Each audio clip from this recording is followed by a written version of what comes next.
When we started, I was in my 20s, so I remember my partners, we had discussed what was our goal for the company, and we thought 10 million was a big number. I was 26. So we started thinking about scaling up, and we started talking to the banks, and the first thing they said, well, you need a CFO.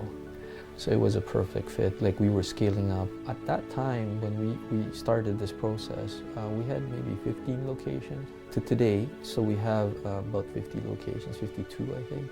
We did 60 million in sales last year.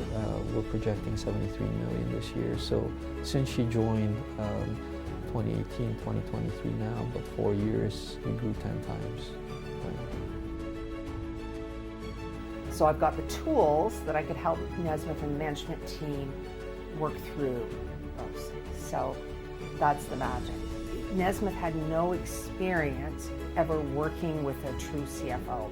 He'd had bookkeepers and accountants, but he hadn't seen what a CFO can deliver to the group.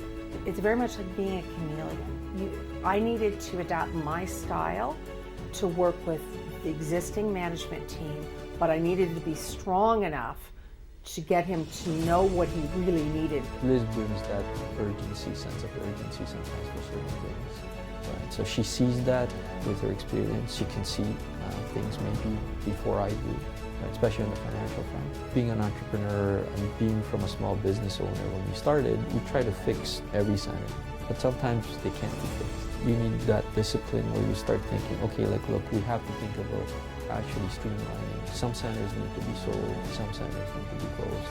So that's where she comes in. Like, that sort of thinking was very new to the team. I don't have to think about certain things, so she covers that too, the blind spots that I don't see, which is perfect because then I'm not an expert in finance, right? I've spoken to investors, private equity, and one thing they commented on was, for our size, our financials are way ahead.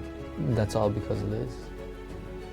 We work really well together because of her style and her personality. I'm very calm. She's actually more energized than me, so that helps. One of the things that I really like the most, and we're very compatible, the integrity of that stuff. So she has very high professional ethics. That's what I want, that's what I need. I want to make sure that I can sleep at night. So I know I don't have to think about it because I trust her completely.